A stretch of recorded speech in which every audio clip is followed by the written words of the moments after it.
All right, in this part, we will solve a question about intersection problems. So when two planes intersect in nature, it can be, for example, a bending plane and fault plane. So the intersection of these two planes will be defined by a line. So this line will be basically the intersection of these two great circles, and it will be a point. So when we know attitude of these two planes, we can plot them as great circles. These two great circles will intersect at one single point, and because points are lines in stereographic projection, we can read trend and plunge of that point, and it gives us orientation of the intersection between two planes. So why do we care? Why do we have to know the orientation of that single point? Because in some cases, when faults cut through bedding planes, a lot of fluids can involve in this process, in the brittle deformation process, and those fluids can be enriched in some elements. For example, in some places, um, the intersection between bedding planes and fault planes can be a high-grade mineralization zone. If we want to know the trend of the mineralization zone, maybe a good high-grade gold trend, we need to, if we first solve this problem, we need to find intersection between two planes. And now we can read trend and plunge and have some idea about subsurface configuration of this mineralization zone.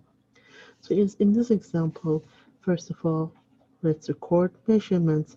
So we have a bedding plane um, um, with attitude of 306 and 40 degrees, and fault plane is striking at 200 and dipping at 60 degrees. Let's see how these two planes will appear on stereographic projection. So first one is 306, that's the strike orientation of bedding plane. So it will be here because between west and north we have 270, 360 degrees. So after 270 we can count thick great circles, 270, 280, 290, 300, and it is 306 right here. This is 306 orientation, strike orientation of bedding plane.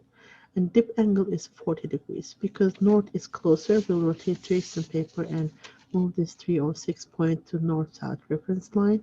And we will count 40 degrees dip angle from which way? Based on right hand rule, it is dipping northeast, so we should count dip angle from eastern end of the line. Move 306 to north-south and count 40 degrees from east. 1, 2, 3, 4. Now we'll draw this great circle. That's the great circle for bedding plane.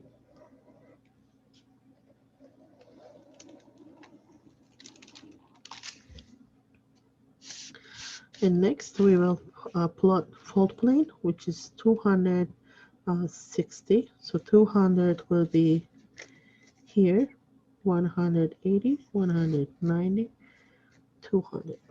So this is 200. And based on right hand rule, this fault plane is dipping northwest. And dip angle is 60 degrees. Because it's dipping westward, we'll move 200 to the south and we'll count 60 degrees from west.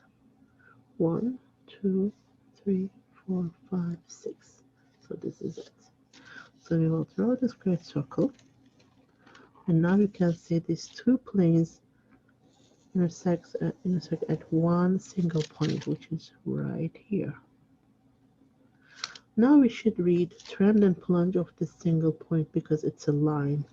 But how can we do that? So easiest way, rotate tracing paper and move this point to either north, south, or east, west reference line. At this position, mark this direction on the other circle.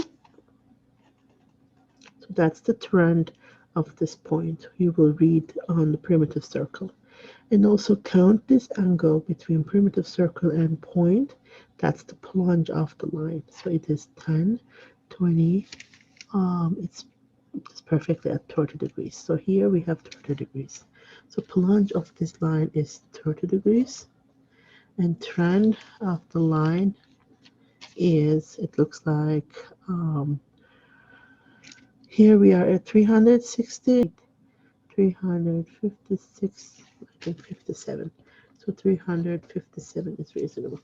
So that's the orientation of this single point, which is the basically intersection point of two planes, one bending, one fold.